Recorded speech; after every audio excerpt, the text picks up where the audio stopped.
주신가요? 괜찮으세요? 일단 지금 켰거든요. 꺼져 있었어가지고요. 네. 다 오셨나요? 오신 분은 다 오셨는데 방해를 안 들어오시네요. 6분. 다 지금 오셔야지. 만들고 계시. 네, 이제 들어오시.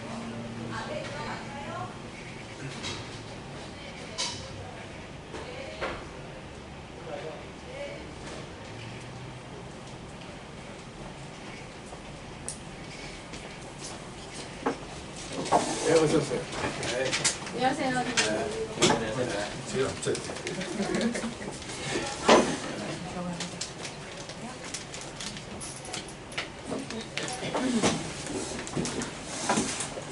오늘 한 분 안 하셨구만요.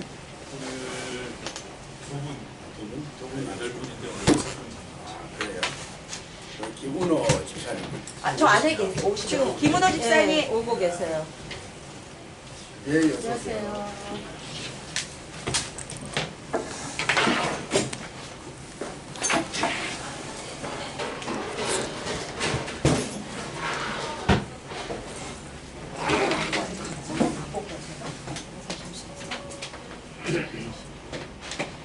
자, 우리 먼저 기도하고 시작합시다.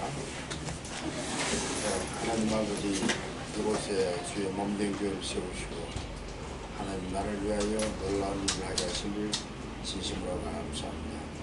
우리가 하나님에 대하여, 인간에 대하여, 특히 우리 자신에 대하여 더 잘하기 위하여 또 배움을 또 모여 싸우니 주의 성령께서 우리에게 주셔서 잘 깨닫고 정말 복된 길을 가는 저들이 되게 없어서 예수님 이름으로 기도합니다. 아멘. 제가 그동안 한 20년 이상 동안 교수하면서 이제 그 기강 하나는 문제거든요. 칠판 필요하세요? 칠판 있으면 좋지요. 파워포인트 해가지고 쭉쭉 하니까 그때는 알아요. 그러나 필기 못하니까 다 소용없어요. 그래서 강의안을 가지고 강의가 줄 치면서 보면서 고민하고 다시 또 집에서 보고 이래야 공부가 되물지가 맞습니다. 그래서 이제 여러분들을 어떻게 하면 괴롭힐까 하고 내가 만들어왔습니다. 여러분들이 괴롭힘을 당하기 때문에 내가 선물로 하고 싶어졌어요. 감사합니다. 자, 네, 감사합니다.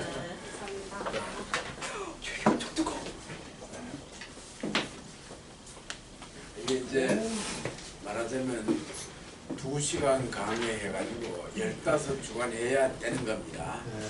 근데 이제 우리는 지금 시간이 절대적으로 부족합니다. 부족하기 때문에 핵심적인 내용, 집에서 혼자 읽거는 그대로 두고 그 다음에 그야말로 이해하기 좀 어려운 거는 설명하고 나가고 그렇게 하도록 하겠습니다. 그러나 이제 오늘부터 시작되는 MDB 과정은 철저하게 다 읽어나갑니다. 왜냐하면 하루에 이렇게 2시간짜리 3번 하고 3번에서 공연하면 15번 하잖아요. 그럼 하나 기분이 처리할 수 있어요. 근데 이제 우리 성도들은 낮에 일하기 때문에 시간이 없지 않습니까? 그 사실은 내 욕심은 밤에 7시 때 10시까지 하려고 했는데 그러면 안 된대요. 그래서 7시 반에 해가지고 9시 반에 끝나는 거로. 그래서 하루에 이제 한 과목 하는 겁니다. 그래, 한번 봅시다. 아, 이분이 안 그러네. 아, 칠판 가지고. 칠판에 되게 낙서를 해놨더라고.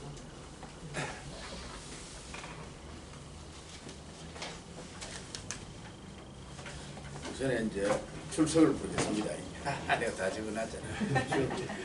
자, 남이생 장로님, 양재성 장로님, 김문호 집사님 오셨고, 이재희 집사님, 네.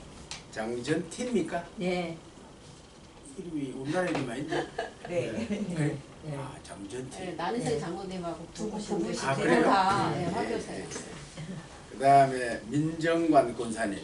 오늘 안 오셨죠? 애기 손주가 태어났어요. 손녀. 네, 손녀죠. 그 다음에 박재양 사모님. 네. 그리고 나는 출석부를 굉장히 중요히 봅니다. 누가 이제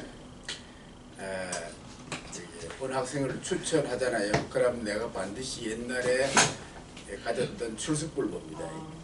결석 많으면 난 추천해 줍니다. 출석을 잘하는 게 참 중요합니다. 보자, 이 가져오는 힘든 모양이죠, 그죠? 그렇지는 않은데요. 여기서 바로 여기 밥이 있는데요. 네. 가지고 있네. 미리 준비를 안 해서 친구들하고 애들이 낙서해가지고 들어와서 딱 애들이 낙서해놨어요. 펜으로 해놨나 봐요. 그랬구나. 저 밑에도 애들이 애들이 낙서를 너무 많이 했을까요?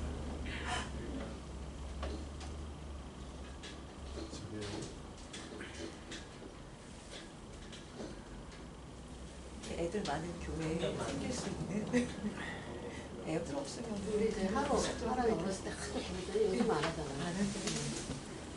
그 유치부에 안마 커튼 바꿨던 그 다음 주에 커튼에다가 매직을 윤우가 윤우도 거기다가 윤우 방이라고. 윤우 방에서 누가 사인펜으로 거기다 써놨더라고. 그러니까 근데 자기 뭐는데 자기 안 돼. 그랬더니 근데 그거 사인펜이 아니라 그거 매직펜이래. 그래서 매직펜인 줄은 어떻게 알았어?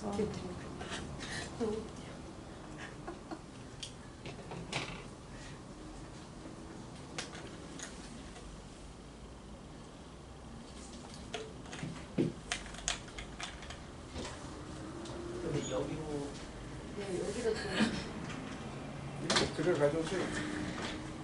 지우느라고.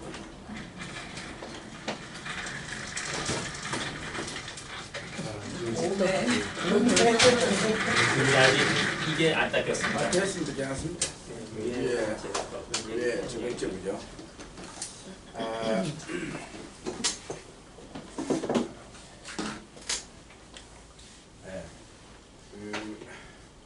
우리 현재 신학교에서 가르치는 신학 전체 구조를 있습니다. 성경신학. 성경신학하면 여기 이제 구약 있고 그다음에 신약 있습니다. 그다음에 조직신학, 도의학이죠. 그다음에 역사신학, 그리고 그다음에 실천신학. 실천신학에도 여러 가지 뭐 성경이 다 포함됩니다. 5개인데 이제 우리가 여기 우린 조직신학을 배우는데 조직신학을 분류하는 게 여러 가지 방식이 있습니다만 여기서는 원래 이렇습니다. 신학 서론이라는 게 있어요. 신학 서론. 난 서론을 먼저 안 가르칩니다. 재미없어요. 뭔가 다 가르치고 마지막에 가르치면 이해됩니다. 그 다음에 신론입니다. 하나님에 대해서. 그 다음에 인간론. 그 다음에 기독론. 예수 그리스도에 대해서. 그 다음에 구원론. 그 다음에 교회론. 종말론. 이런 식으로 가르치는데 내가 이 종말론은 주로 이제 기도 실론은 이번에는 요 3일체로만 가르쳤습니다. 이게 가능한 한 이 집회 때 와가지고 전부 다 모아놓고 하나님에 대해서 한 주에씩 강의합니다. 그게 효과적인 것 같아요. 따로 하나씩 하면 하나씩 버리잖아요. 그래서 이제 이번에는 인간론 강의안을 만들어봤습니다. 만들어봤는데 여기서 우리가 알아야 될 건 뭐냐면요. 조직신학도 나름대로 뭐다? 성경 해석입니다. 이 차원에서 우리 배워야 바로 이런 겁니다. 성경신학자들이 하는 방법과는 다르게 성경을 해석해내는 거예요. 혹시나 말하자면 전체를 꿰뚫어 가면서 이제 성경신학이 보지 못하는 부분은 조직신학이 봅니다. 그리고 성경을 말해 조신학적으로 해석한 걸 예를 들어서 인간에 대한 해석할 때에 우리는 인간이 타락했을 때 어떤 의식 구조를 가지고 있느냐 이걸 얘기합니다. 그 성경에 분명히 나와 있어요. 그러나 이런 거는 성경신학은 못 봐요. 그러나 분명히 우리의 피와 닿게 필요한 겁니다. 그 나름대로 성경 해석이다. 그래서 조신학을 바로 잘하면 성경을 보는 눈이 확 열립니다. 전체가 꿰뚫어져 가지고 그것이 좋고 또 이제 이 전부 다가 예를 들어서 특별히 인간론과 구원론은 한 시스템입니다.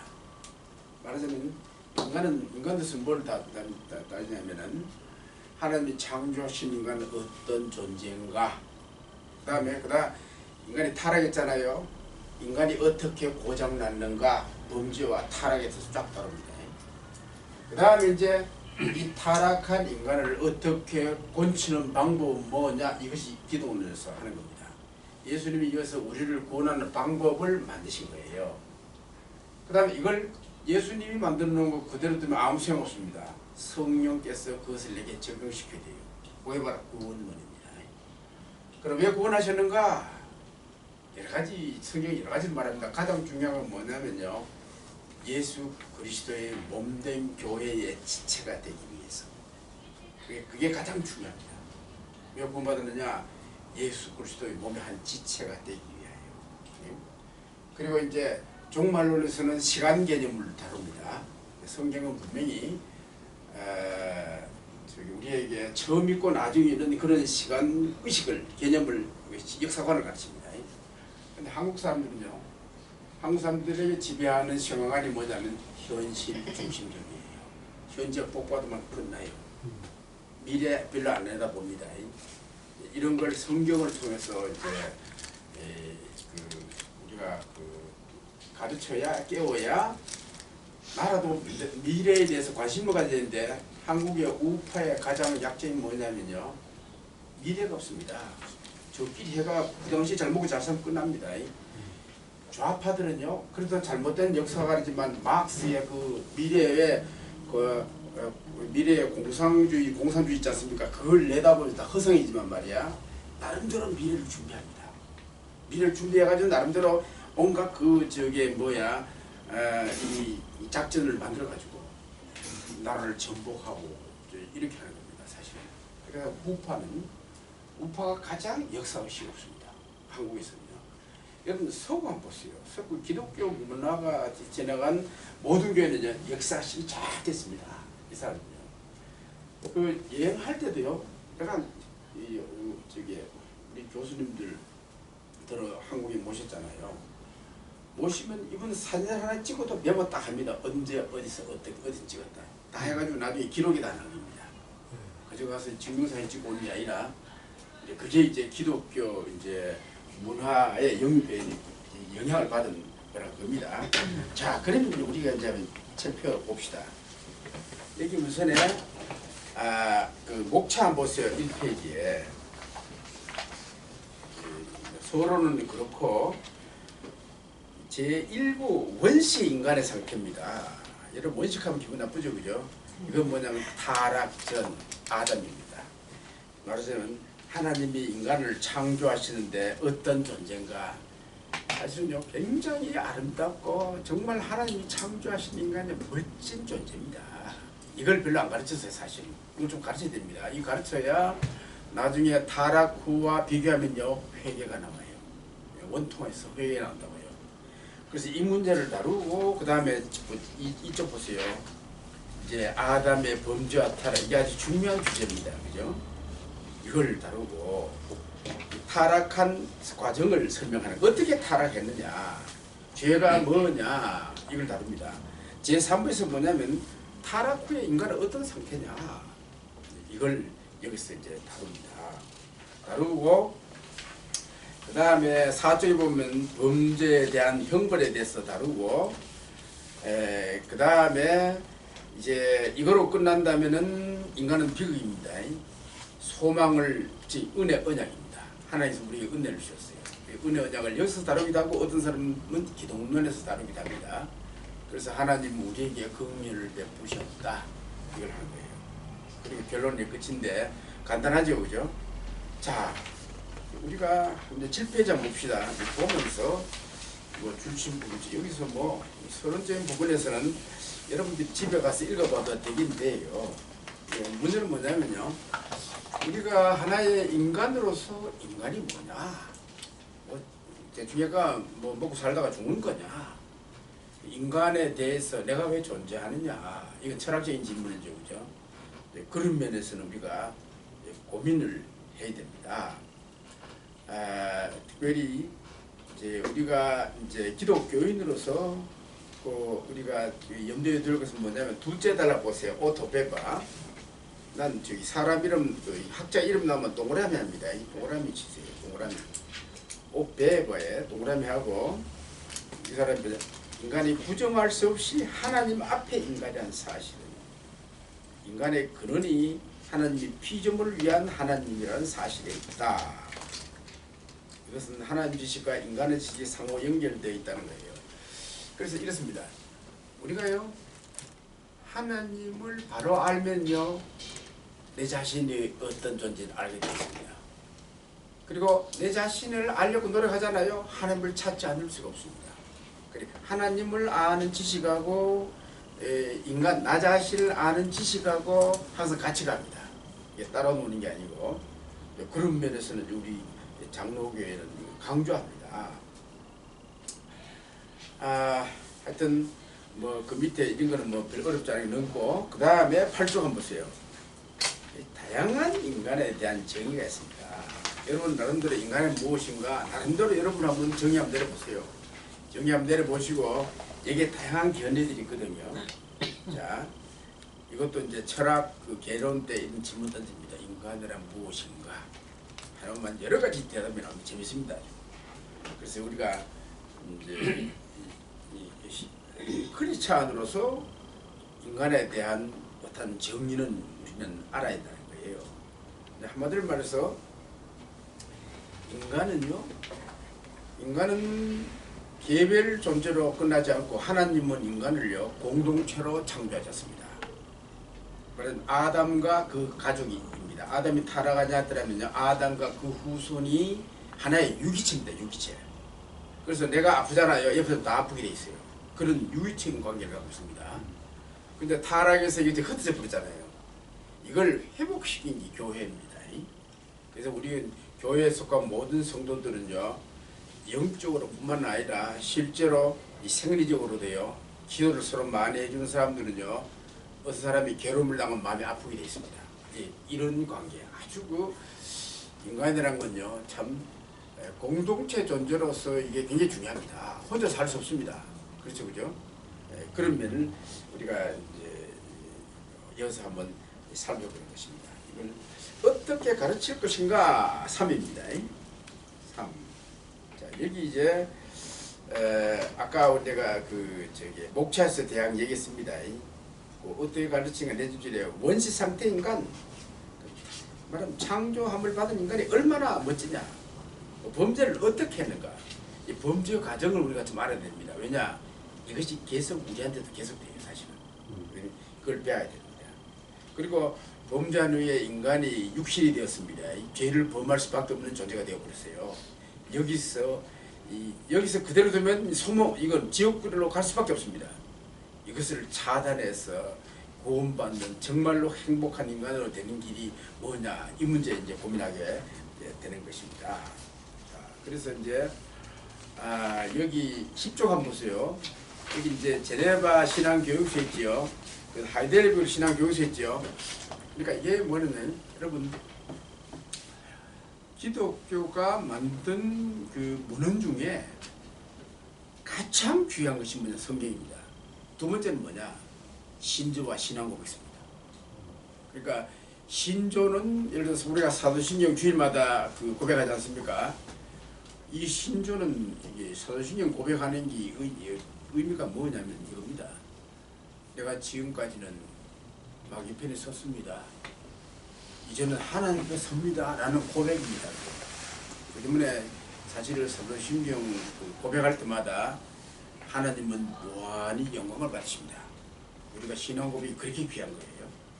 그리고 이제 그때마다 이제 음부의 세력은 부들부들 떤다. 이 독일 목사들은 그렇게 말합니다. 우리가 지금 신앙 고백하겠습니다. 그럴 때에 하나님은 영광을 무한히 영광을 받으시며 지옥의 권세는 부들부들 떱니다. 이 말씀입니다. 이 단어를 써요. 그러니까 얼마나 우리가 신앙 고백이 중요한 건지 모릅니다. 신앙 고백서가 만드는 것은요, 참 많은 논쟁과 더불어 그 참 우리의 믿음의 조상들이 고민과 더불어 만들어진 거예요. 성경을 잘 정리한 거예요. 그리고 나중에 이제 종교기 이후부터는 신앙 고백서로 나오는데 신앙 고백서는요 정말로 그 모든 사람들이 일치할 만큼 성경에 충실해야 됩니다. 그리고 신앙 고백서는요 반드시 그 당시 교인들을 실족시키는 그런 문제들이 좀 있지 않습니까? 예를 들어서 그 뭡니까 그 이단 문제 반드시 언급해서 실족하지 않도록 만드는 기능도 있습니다. 그 신앙 고백서 한마디로 말해서요 그 교단의 교과서입니다. 신앙 교과서입니다. 그래서 사실은 우리 저기 한국 성회교회도 웨스트민스터 신앙 고백서를 심호하죠, 그죠? 그게 저기 교과서입니다, 사실은요. 그게 17세기 때 만들어지는데 아주 좋은 문헌입니다.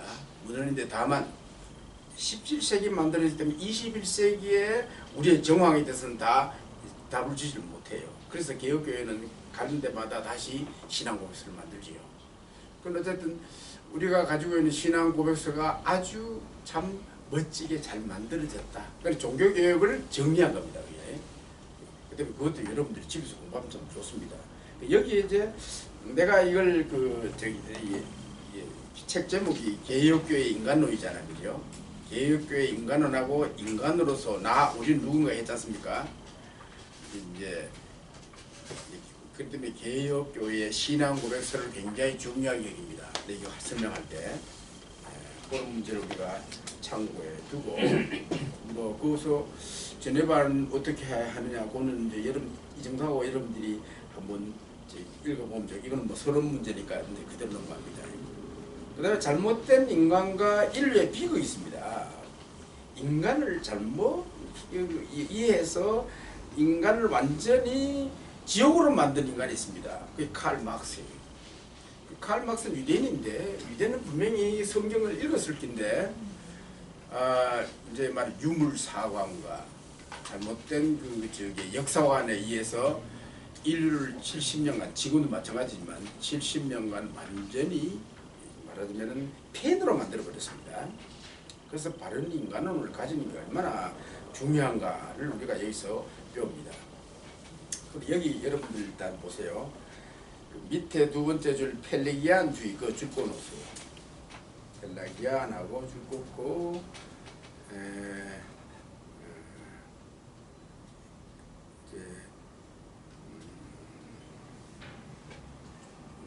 그러니까 저기 기독교 신학은요. 기독교 신학은 크게 계열이요. 말하자면은 펠라기우스주의 이거는요. 인간에 대한 낙관론을 가집니다. 무슨 말인가 하니까 타락한 인간도 노력하면 구원 얻을 수 있다는 거예요. 그러나 이제 여기 이제 대칭이 뭐냐면 어거스틴이에요. 어거스틴 은총의 신학입니다. 어거스틴주의. 이거는요 오직 하나님의 은혜입니다. 하나님의 은혜로 우리가 구원 얻는다 이거예요. 그게는 이 두 개로 전 교회사가 전체가 쫙 나눠져 있습니다. 물론 어거스틴에 와서 구교 신교로 나눠집니다. 여기서 이제 또 신학적인 문제가 있어요. 어쨌든 우리가 인간을 다룰 때 특별히 성령 없이 인간 스스로의 노력으로 뭔가 시도하려는 운동이 항상 있습니다. 이제 그런 것 중에 이제 하나가 뭐냐면요, 민주신학도 거기서 갑니다. 아시죠? 해방신학 전부 다 그겁니다. 성령 없이 내가 노력해서 이 세상을 천국으로 만들겠다. 그 한 번도 성공한 적 없습니다. 오직 우리가 은총에 의해 성령에 의해 한다니까. 그걸 우리가 짚고 넘어가고 그 다음에 여기 이제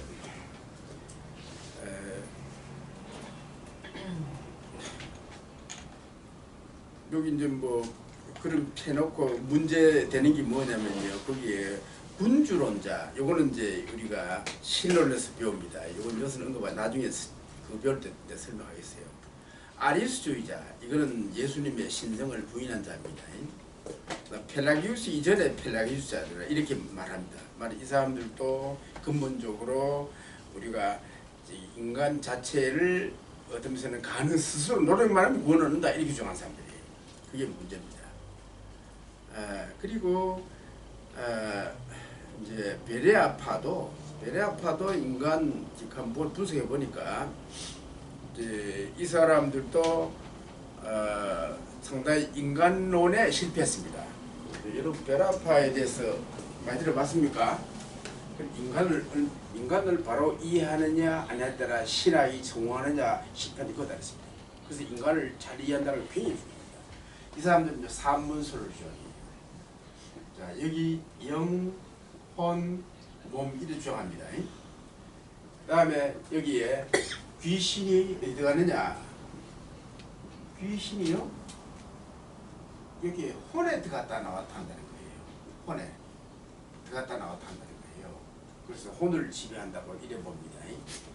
이제 영의 지배하면 완전히 귀신 들린 거고, 완전히 맞서 노예고 이렇게 이제 주장합니다. 그러니까 그 사문설적 이러한 인간관이 상당히 성경을 왜곡시키는데 상당히 기여했다 이렇게 이제 봅니다. 그럼 나중에 우리 기회를 한번 더 봅시다. 그 다음에 진나론입니다. 여러분 진나론 이게 문제지요. 여러분 진나론이 내가 이거 다는 내가 설명하지 않은데 이 핵심적인 내용 합시다. 진나론의 문제는 뭐냐? 그 아득한 옛날에 빅뱅이 뻥 일어나서 분자가 만들어지고 거기서 이제 좀 진화돼서 우주가 됐다는 거예요. 인간도 그리 만들어졌다는 거예요. 근데 문제는 뭐냐면요. 그 아득한 옛날에 빅뱅이 일어날 가능성은요. 확률적으로 0.00000입니다. 한마디로 불가능해요. 근데 아주 흥미로운 것은 뭐예요? 이게 한번 봅시다. 여기 그 밑에 힉스 입자 있죠, 그죠? 우선 10줄 더 내려봐. 힉스 입자 있죠, 힉스. 힉스란 사람이 뭐냐면 초창기 때 빅뱅이 일어날 때 뭔가 외부에서 뭔가 하나 자극을 줬다는 거예요. 이걸 가지고 신의 입자를 합니다. 말하자면 빅뱅을 만드신 분도 하나님이시라는 거예요. 무슨 말인지 아시겠죠, 그죠? 그래서 우주가 점점 팽창해 나가잖아요, 그죠? 그래서 이걸 진화론자들은 하나님이 개입하지 않고 스스로 됐다는 거예요. 그러나 창조론자는 뭐냐? 하나님이 개입하셨다는 거예요. 그래서 이제 이게 힉스 입자가 상당히 그 유명한 저겁니다. 네. 하여튼 이제 창조과학에도 이제 창조론을 통해 가지고 하나님이 살아계심을 증거하려고 참 애를 많이 씁니다. 또 이신론이라는 것은요, 여기 이제 진화론도 여러 가지 있는데, 거기 보세요. 하나님은 최초의 물질을 생산하고 창조 안에 피조물의 발달을 규정하는 법칙을 심어 넣음으로써 진화의 과정을 시작하셨단다. 이 같은 방식으로 하나님은 그 과정을 계획하셨다. 그리고 세상에 적절히 관여하시는 것을 피하시고 이른바 은퇴한 창조가 되셨다. 이렇게 주장합니다. 그렇다죠, 그죠? 그러나 우리 하나님은요, 창조하시고 계속해서 섭리하십니다. 지금도. 네, 그런 면에서는 우리가 좀 일단 좀 비성성이다 이렇게 보면 되겠습니다. 그 다음에 진화론은 몇 가지가 있는데 그 줄만 일단 끊어 나갑시다. 그 두째 단락에 유신론적 진화론, 이건 신을 믿습니다. 믿으나 우리가 받아들이기엔 좀 그런 거예요. 그 다음에 단락에 점진적 창조를 믿습니다. 하나님이 점진적으로 창조했다는 거예요. 뭐 이런 거 뭐 여러분들이 뭐 기존 자료를 통해서 비슷한 거 많이 읽었을 거예요. 그 다음에 13쪽 보세요. 두째 단락에 우리의 질문은 자연적 진화론이 인류의 행복에 많은 기여를 했을까 하는 것이다. 무신론적 자연적 진화론은요, 결국 유물론적 공산주의를 말합니다. 여러분 그 유물론적 공산주의가요, 무신론적 진화론과 연관되어 있습니다. 이게 그리고 이제 니체로 하여금 초인을 부르짖게 만들어 히트를 만들어냈습니다. 그러니까 이게 니체도 사실은 천재적인 철학자입니다. 천재적인 철학자인데 나름대로 여러분 신은 죽었다 했지 않습니까? 이거는 오늘 현대 과학 문명 때문에 우리의 마음속에 하나님을 둘 공간이 없다는 거예요. 그래서 우리는 불신으로 살 수밖에 없다. 이걸 절규하는 겁니다, 사실은. 그런 면에서 우리가 봐야 되고, 하여튼 잘못된 이러한 관이 세상을 망하게 한 인물들을 만든다. 그리고 여기 지금 여러분 무신론 쪽 사회 풍교는 부패한 인간 분손하여금 감각적인 즐거움을 짐승 이하의 술 이거 줄고 놓으세요. 짐승 이하의 술. 유물론이 물질 만능주의가요. 이게 참 문제입니다. 여러분 심지어 예수님이 만모니즘하고 하느님 섬기는 거하고 대조시켰습니다. 그만큼 돈이요 대단한 물질이요 대단한 미래를 갖고 있습니다. 근데 중생한 사람의 특징은 뭐냐면요. 유물론을 극복하게 됐습니다. 아무리 돈 많이 줘도 예수 없이는 못 삽니다. 그게 이제 기독교입니다. 근데 이제 하나님에 대한 신앙이 없이는요 이혼에 다 빠집니다. 사실은 멸망하는 거죠. 그리고 그 다음에 여기 뭐 해체주의 철학이 있는데 이건 내가 그때 소개해놨습니다. 이런 풍조가 있다. 그리고 여기에 내가 이 글자를 내가 좀 딴 글자를 했잖아요. 요거는 이제 부록을 해놨는데 요건 참고로 보시면 되고 그 다음에 15쪽 봅시다. 더욱이 우주공학 시대에 돌아가면서 근래에 점점 확인되는 듯한 외계에 대한 소문과 추측으로 공상과학 영화는 인간이 자기 범죄를 벗어나 신의 영역으로 올라서는 내용을 담고 있다. 즉 현대인들은 과학 문명의 이기를 이용하여 현실의 한계를 넘어서 초능력적인 그 줄 좀 끊으세요. 이게 무슨 겁니다. 그러니까 여러분들 요즘 왜 공상과학 영화 보면요, 과학을 이용한 인간을 초월한 인간 나오지요. 옛날 같으면 여러분 600만 불 사나이 맞습니까? 그 전부 다 기계를 이용해서 인간을 최연적으로 만들어서 하는 수준으로 올라가려고 하는 시도입니다. 이게 무서운 겁니다. 그래 요즘 여러분 중국 중국 무협 영화 한번 보세요.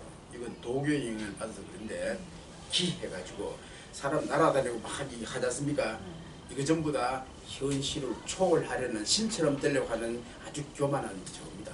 이게 우리가 한국의 어떤 면에서는 도교의 영향이 아주 큽니다. 도교 이거 전부 다. 그 전부 다 인간이 자기 주제를 파악하지 못하게 한다 이겁니다. 그 다음 6줄 보세요. 이건 현대판 바벨탑에다 줄거 놓으세요. 그러니까 이 운동이 과연 행복하게 만드느냐 하는 것이다. 오래 사기를 원하면서 왜 지난번에 그 유튜브에 나왔어요. 146세 노인이 죽는 것이 소원이래. 자기 아들도 죽고 손자도 죽었습니다. 정손자가 지금 자기를 보양하는 겁니다. 그래 이제 사는 게 안 좋다는 거예요. 그 평화를 말하면서 왜 뒤로나 상대를 죽이려고 꼼수를 쓰는 거야. 의학을 발전하는데 왜 새로운 질병은 더 많이 생기고 정신병자들은 더 많아지는 거야. 이건 모두 현대인들이 인간을 잘못 이해하고 인간이 왜 그렇게 고장나는지 모르기 때문에 우리가 판단하는 거예요. 사실은 성경적인 진단과 판단이 가장 맞습니다. 사실은요. 그게 이제 드러나는 거예요. 자, 그 다음에 성경은 놀랍게도 하나님 인간을 어떻게 창조하셨다고 그 과정을 구체적으로 묘사하지 않는다. 단지 인간의 몸의 자료가 먼지라는 것과 하나님의 생기가 부으셨다는 말만 한다. 중요한 것은 하나님은 창조주로서 능동적인 입직에 놓여있고 인간은 뭐다? 수동적인 입직입니다. 이걸 주제를 파악해야 됩니다. 우리는 수동적이라는 말은 은혜를 입었다는 뜻입니다. 성경은 창조를 가르침으로써 인간의 주제를 파악하게 만든 것 같다. 성경의 인간론은 창조주 하나님과 피조물 인간 사이의 관계에 의하여 정의되고 인간은 하나님과 바른 관계에 놓일 때 그 의무가 있음을 가르친다. 여기 이제 보세요. 관계직이 나오죠. 그죠? 하나님과 바른 관계. 여러분 하나님과 바른 관계 이게 성경의 가장 중요한 사실입니다. 관계가 끊어질 때 인간은요 괴물처럼 됩니다. 관계를 회복시켜야 누가 오셨다? 예수 오셨고 그 다음 성령이 오셨어요. 우리가 일상생활에 성공적인 기독인의 삶을 살려면 내가 하나님과 어떤 관계에 있는가 이게 가장 중요합니다. 이 관계란 말이에요. 이 세상 어떤 종교에도 그 신과 인간 사이의 관계를 말하지 않습니다. 왜냐? 그 사람들은요 인격적인 신을 섬기잖아요. 우리는 인격적인 하나님 섬기기 때문에 이런 이 관계를 얘기합니다. 우리가 인간 문제를 해결하기 위해 먼저 우리는 창조함을 받은 타락전 인간, 원시 상태 인간은 어떤 존재인지 하는 것. 왜 인간이 문제가 생기는지 질문을 던지고 답을 얻으면 어디야 한다. 인간을 다루는 것을 바로 가만히 있어라. 몇 가지지. 뭐 글자 빠졌지 그죠? 인간을 다루는 것은 바로 이런 세 가지 인간을 왜 이 두 가지입니다. 붙여 빠졌네. 두 가지입니다. 따라서 우리는 하나님의創造신 인간을 어떤 존재를 물어봐야 한다. 자 봅시다 이제. 제일 먼저 원시 상태의 인간입니다. 우리는 자연 창조와 영적 세계의 창조에 대해서는 이건 실론에서 배우는 거예요. 그때 인간의 창조는 인간으로서 설명하기로 모리한 적이 있다. 성경은 인간 창조를 말하면서 죄가 아직 개입하지 않던 상태에 대해 가르친다. 우리는 이것을 원시 상태라고 부른다.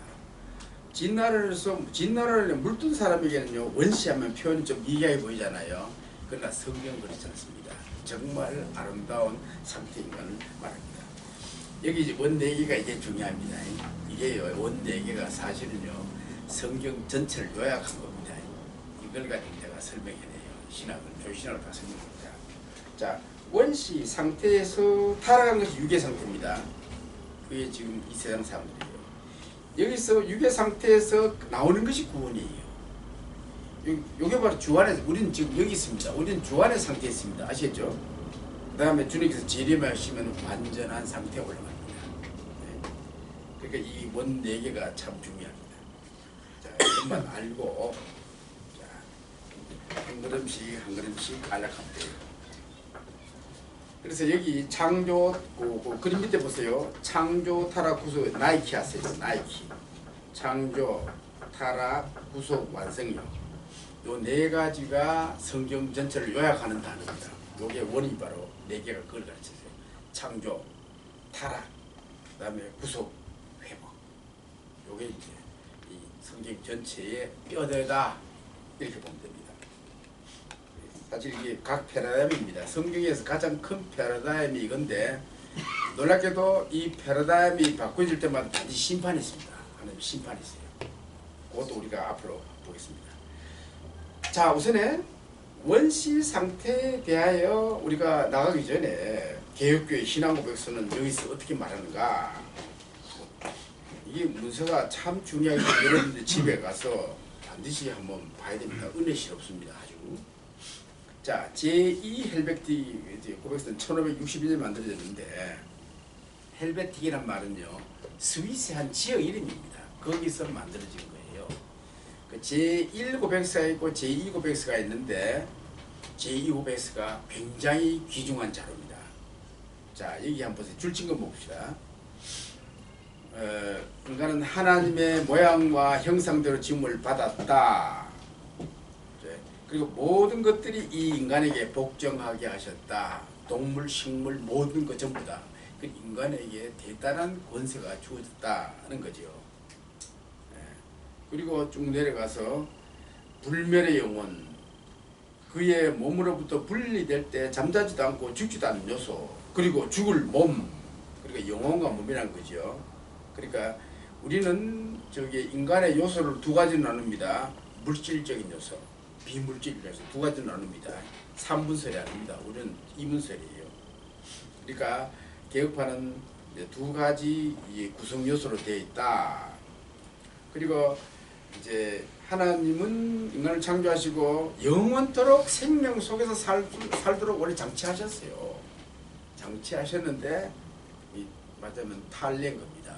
이게 자 그 밑에 봅시다. 그 저기 다른 글자 나오죠. 이거는 평가하는 겁니다. 이 고백서는 하나님 형상으로서 인간의 두 가지 요소, 영혼과 몸, 육체적 부활과 영생을 중심으로 논한다. 흥미로운 것은 아담 몸을 말하면서 죽을 몸이라고 표현한 점이다. 이 고백서는 여기서 두 가지 이단을 경고한다. 그 중에 하나는 영원 수면설이고 다른 하나는 유출설이다. 그 당시 이런 말이 이단들이 있었는데 이단들은 말은 안 하지만은 경고하는 문구가 여기에 있습니다. 자, 하여튼 여기는 저기 하나님이 어떻게 인간을 창조하시는가 내용이 나름대로 잘 기록되어 있습니다. 그 다음 기타 고백서 봅시다. 프랑스 위그너 1559년도에 만들었어요. 이 프랑스의 칼빈주의자들입니다. 프랑스 장로교인들이라는 거예요. 여기 이제 여기는 보세요. 우리는 인간이 하나님의 형상에 따라 순결하고 완전하게 창조했다. 이것만 언급해요. 순결하고 완전하게. 인간은 멋진 존재로 창조됐다는 겁니다. 여러분 한번 물어봅시다. 오늘날 이 세상 사람들이 만든 인간 중에 가장 완벽한 인간이 뭡니까? 나름대로. 그리스에서 가장 완벽한 인간이 뭡니까? 다비드가 미켈란젤로가 만들었죠. 그는 미켈란젤로는 나중 사람, 중세 사람이잖아요. 그리스 시대에 그리스 사람이 신화에 나오는 가장 완벽한 인간이 뭡니까? 헤라클레스입니다. 그렇죠? 말하자면 헤라클레스는 인간 이성이 추구하는 가장 완벽한 인간입니다. 그러나 하나님께서 창조하신 인간은요, 그보다 더 완벽하다는 뜻입니다. 우리 그걸 알아야 돼요. 참 여러분 이제 나이가 들면 늙고 병들고 하지 않습니까? 이게 슬픈 일입니다. 원래는 영원히 생명이 넘치고 젊고 이런 몸으로 살도록 돼 있었어요. 근데 나도 나이 들고 못 늙으니까 좀 비참한 생각이 들어요. 부활할 날을 기다리면서 사는 거예요. 그 다음에 벨직 신앙가 없습니다. 이 고백서는요, 하라는 사람들이 만들었는데 이게 참 이 고백서를 특히 좋아합니다. 참 힘든 상황에서 만들어진 겁니다. 너무너무 핍박이 많아가지고 정말 고생 그 가운데서 말하자면 배도하지 않기 위하여 그 가르침이에요. 이게 한번 봅시다. 여기 고른 글씨. 우리는 하나님께서 인간을 땅의 티끌로부터 창조하시고 그를 자기의 모양과 형상에 따라 지으시고 형성하셔서 믿는다. 이로써 인간은 선함, 의로움, 거룩함 모든 일에 하나님의 뜻을 기꺼이 원할 수 있다. 그러나 영광스러운 속에 있으면서 그것을 이해하지 못했고 그의 탁월성을 알지 못했다. 그러니까 말하자면 그때는 가만히 두어도 하나님이 원하시는 것만 내가 좋아하게 돼 있었어요. 그런데 타락하자마자 탈락한 거죠. 그 다음에 스코르트라는 신앙고가 있어. 여러분 잔 낙스 알죠? 자, 낙스에 만듭니다. 봅시다. 우리는 고백하고 인식한다. 이런 하나님은 인간고 우리의 첫 아비 아담을 자기 자신의 형상과 모양으로 창조하였으며 그것의 지혜, 통치권, 의, 자유의지 그리고 분명한 신의식을 주셔서 인간은 모든 본성에 있어서 아무런 불안성이 없도록 했다. 자, 이 고백서는 하나님의 형상으로서 인간을 말하면서 그 탁월성, 특히 자유의지를 말하는 게 흥미롭습니다. 여러분 자유의지가 이걸 개념을 잘 알아야 됩니다. 자유의지라는 뜻은 이겁니다. 내가 지금 중립위치에 있다는 뜻입니다. 내가 여기서 범죄할 수도 있고 선을 행할 수도 있어요. 결정은 내가 합니다. 근데 이제 타락한 이후에는요, 내 스스로 선을 택할 수가 없습니다. 그래서 노예 의지라는 거예요. 그러니까 여러분 기독교인이 된다 하면 다시 자유의지가 회복된 겁니다. 아시겠죠? 지금부터 하나님 말씀을 순종하면 복받는 거고 저주받는 일을 하면 저주받는 거예요. 이게 자유의지가 참 중요합니다. 자, 처음에 창조하셨을 때 자유의지를 가진 이걸 얘기한다는 거예요. 그 다음에 우리 신앙고에서 웨스민스터 신앙고에서 봅시다. 이건 17세기죠. 그 구름굿이 처음부터 읽읍시다. 하나님이 모든 다른 피조물을 지으신 후에 사람을 창조하시되 남자와 여자로 지으시고 합리적이고 죽지 아니하는 영혼과 그 형상을 따라 지식과 의와 진리의 거룩함을 부여하시니 그 마음에는 하나님의 율법이 기록되어 있고 그것을 이룰 능력도 가졌으나 그러나 범죄할 가능성 아래 있었던 것은 변하게 되어 있는 그들의 자유의지에 맡겨져 있었다. 그 때문에 인간은 로봇가 아니고 책임이 있는 존재라는 뜻입니다. 자기가 판단한 것에 대해서는요 반드시 책임을 묻습니다. 하나님께서. 자, 저의 마음에 기록된 율법 외에 그들은 명령을 받았으나 선악을 분별하는 나무의 젖과 과실을 먹지 말라 하신 것이다. 그 명령을 지키는 동안 저들은 하나님과 교통하여 행복했으며 만물을 다스렸다. 이 고백에서는 하나님 형상의 내용을 말하는 점, 마음에 기록된 율법과 외부적인 명령을 주순과 자유의지 한계를 지적한 특징을 갖고 있다. 여기 특별히 말이에요. 보자.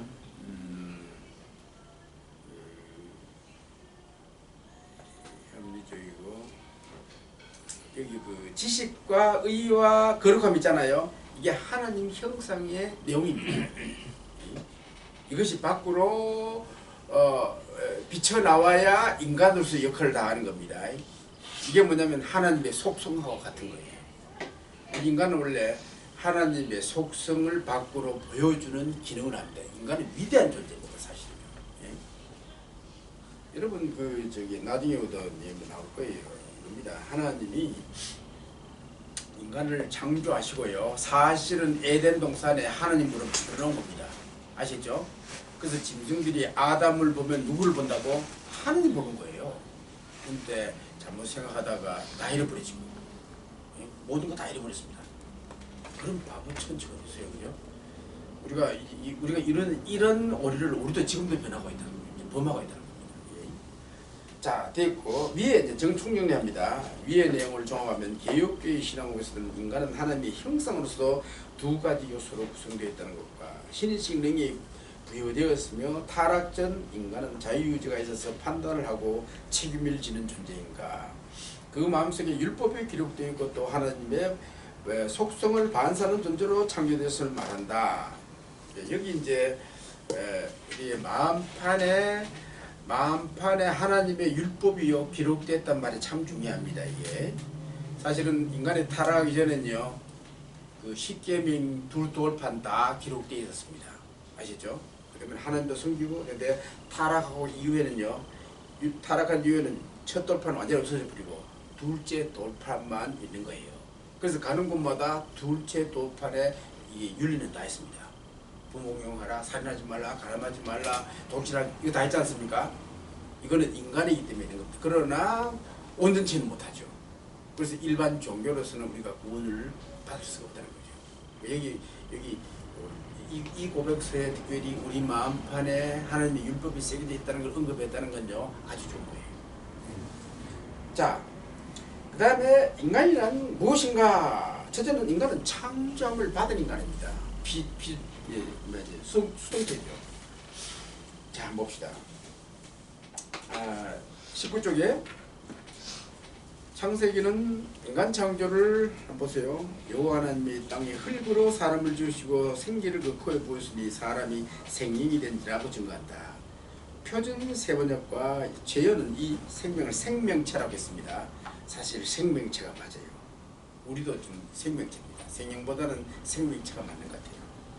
인간은 이 생명체가 인간의 범죄함으로 육신이 되었다가 부활의 영체로 변함을 좋아한다. 여러분 영체 현재 우리 몸하고 나중에 부활할 때 몸하고는 다릅니다.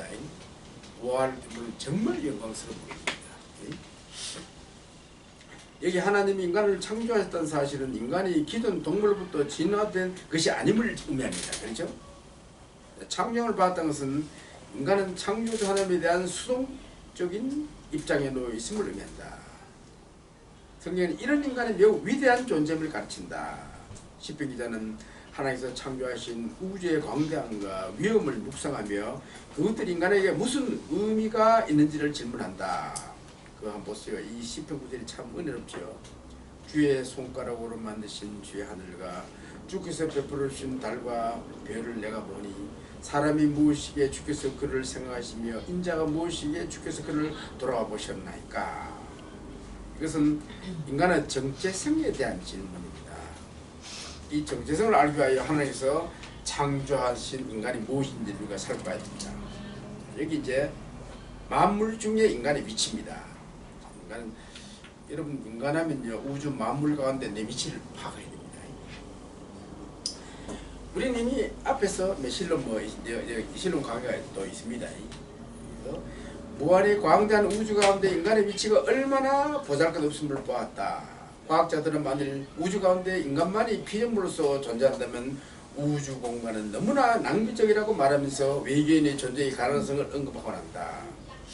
우주의 크기에 비하면 인간의 크기는 티끌이라는 표현도 과할 정도로 보잘것없다. 자, 여러분들이 이제 몇 페이지를 펴느냐면 245쪽 펴보세요. 이건요, 이게 보이지호가 인공위성 보이지호가 태양계 주변까지 가서 되돌아보면서 지구를 찍은 거예요. 이건 태양계입니다. 그거 보세요. 제일 위에 있는 걸 조금 확대하는 게 미칠 겁니다. 이 태양계 가운데 지구가 요 정도밖에 안 됩니다. 여러분 이 속에서 여러분 뭐겠어요? 이건 티끌도 안 됩니다. 그러니까 주제 파악하라는 겁니다. 이거 보고 하나님이 정말 그래 이거 보면 절망에 빠졌어요. 아이고 뭐 원자 크기 정도인데 하나님이 돌아보실까 하잖아요. 그러나 우리가 위로할 것은 뭐냐면 하나님은 이 작은 인간에게요 창조주 하나님을 생각할 수 있는 능력을 주셨습니다. 그것이 위대한 겁니다. 동시에 우주를 생각할 수 있는 능력을 주셨어요. 어떠한 동물도 찐반지도요 우주 생각 못합니다. 그 인간의 위대함은요 그대로 우리에게 다 보여주는 거예요. 예. 그럴 때 우리가 위로받고 하나님 하나님을 불신하지는 맙시다. 불신하는 경우에라도 내가 이래도 하나님을 생각할 수 있는데 하고 이제 하나님의 존재를 부인하지 말라는 거예요. 아시겠죠? 자, 그 다음 봅시다. 밑에 29쪽에 이런 사실은 인간이 만유보다 크신 하나님의 겸손한 자 주체할 것을 간접적으로 교하는 것이다. 프랑스 과학자이며 그 철학자인 파스칼 있잖아요. 파스칼은 위대한 참 신앙인입니다. 어떻게 하냐면은 이렇게 인간이 이렇게 보잘것없어도 이렇게 말합니다. 인간은 갈대이다. 그것도 세상에서 가장 연약한 갈대. 하지만 생각하는 갈대이다 라고 말하며 인간의 높은 가치를 지적한다. 이렇게 해서 마태복음 사람이 만일 온 천날을 얻고도 제 목숨을 잃으면 무엇이 유익하리요. 사람이 무엇을 주고 제 목숨을 받겠느냐 말씀하시며 인간의 가치가 어떠함을 보여주는 겁니다. 창세기는요 천지 만물의 창조를 말하면서 인간은 모든 피조물의 목표이며 멸관임을 시사합니다. 창조된 모든 피조물들은 인간이 창조된과 더불어 완료돼요. 그러니까 여러분 창조 순서를 보면요 너무나 합리적입니다. 인간부터 창조되가 이끌고 나가면요 굶어 죽어요. 그런데 이제 살수 몇 건을 차례대로 탁탁 하고 마침내 인간을 창조하셨습니다. 인간의 요소입니다. 봅시다. 구성 요소입니다. 과학자들은 인간의 구성 요소를 물질적인 차원으로만 분석한다. 우리는 다음 같은 도표를 통해 인간의 인체의 구성 요소를 볼 수 있다. 말하자면 과학자들은 인간의 물질적인 요소만을 관심의 대상으로 삼는 것이다. 즉 과학의 특성상 이들에게 감각할 수 없는 영혼 문제는 관심의 대상이 될 수 없는 것이다. 유물론에 빠진 자들은요 소량의 물질적인 요소만을 지닌 인간을 보잘것없는 존재로 본다.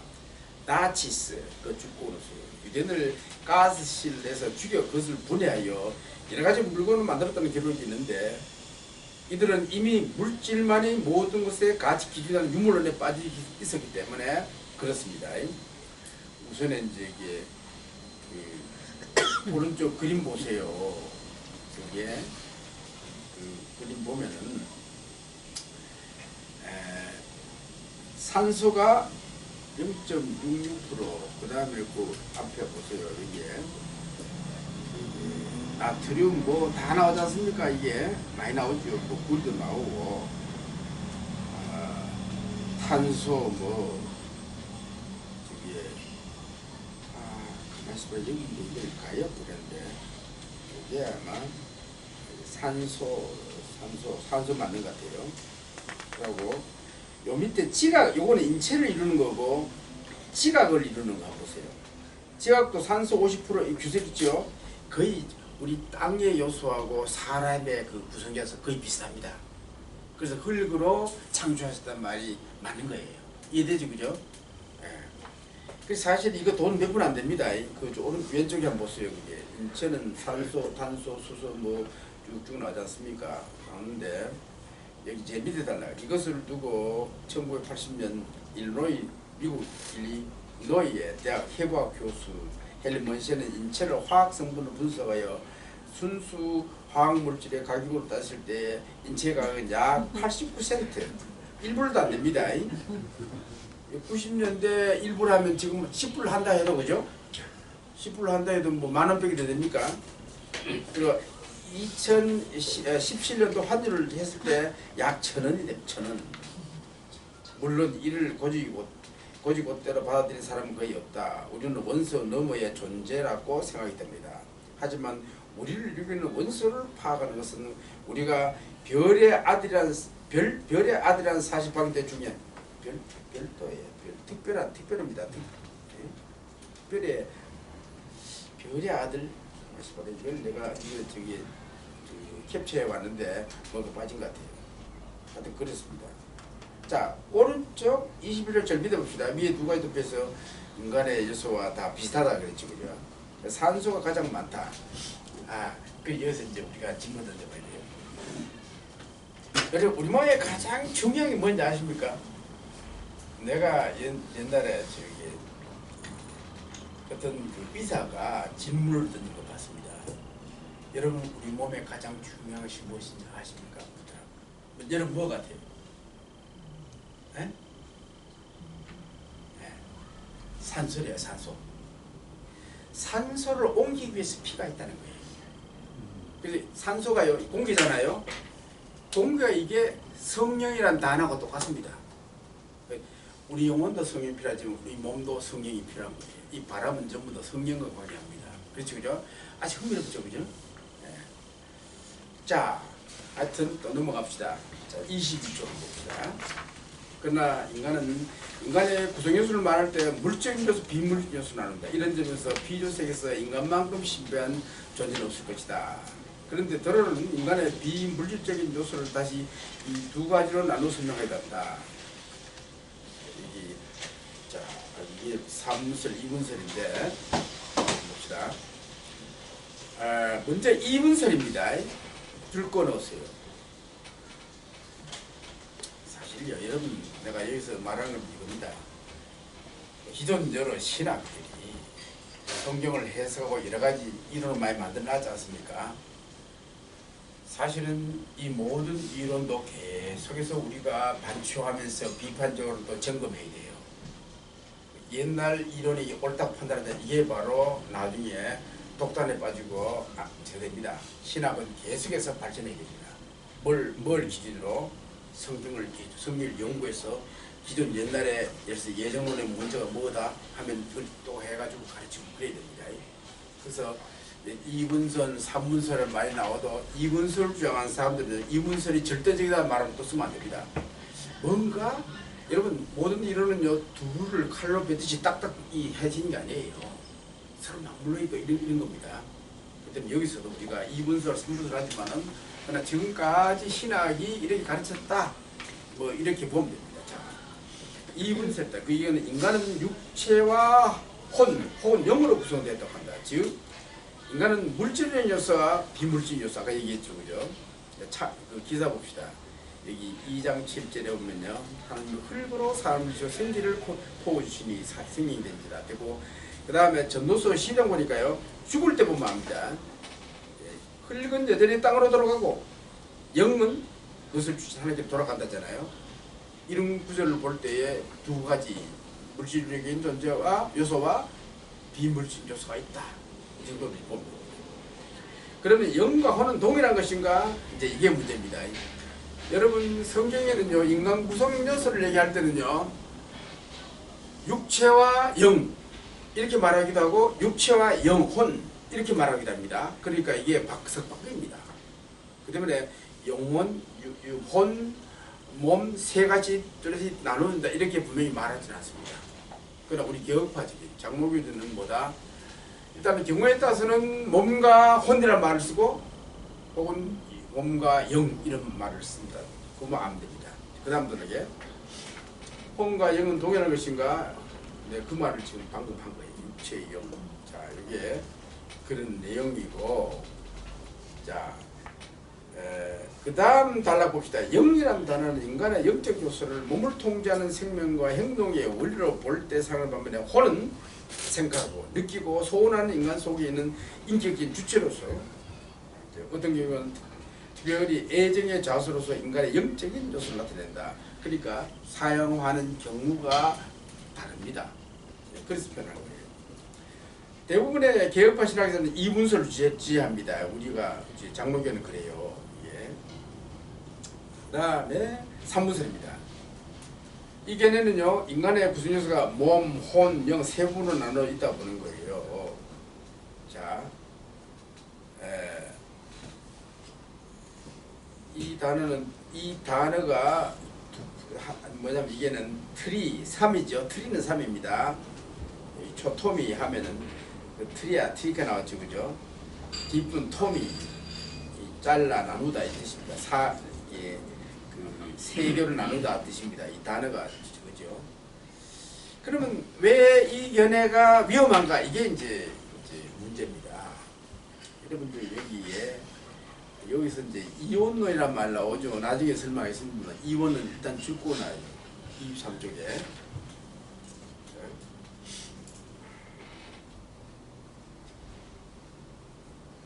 자,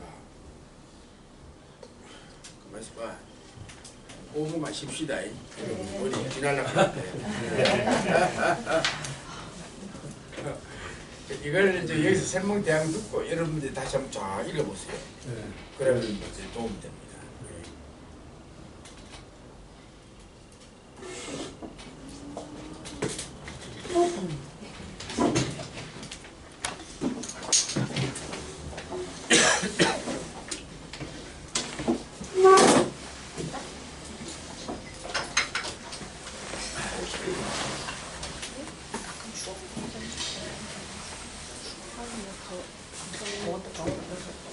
아니 맞았는데 여기서 또 조금 시작하는 것 같아.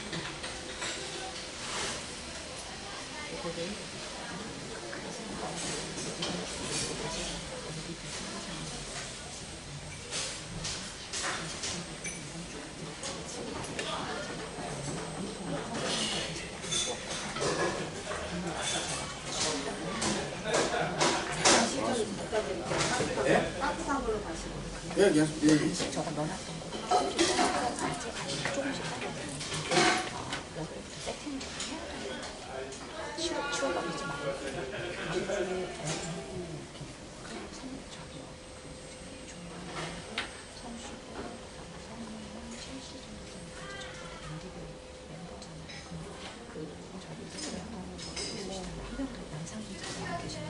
애기가 있어요.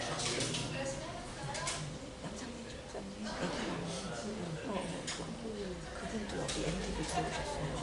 들어왔는데 이제 오자마자 애기 나와가지고 우리 재직할 때는 그때 그냥 부족하다고 사는 걸로 아 그래요?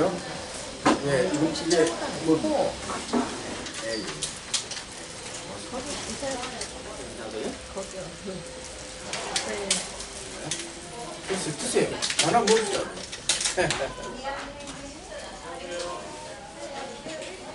아니면 기침을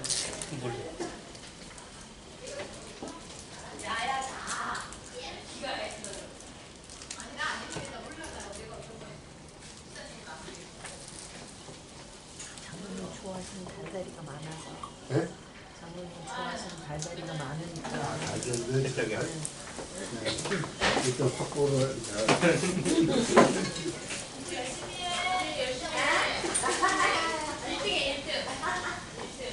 과일을 좋아하는 이유가 어렸을 때 많이 먹고 싶었는데 부모님이 안 사줘가지고. 무슨요? 지금 드실 수 있는 몸이 가능하시니까.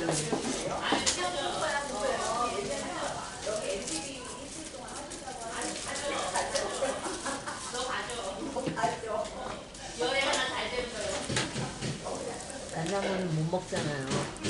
당뇨 때문에.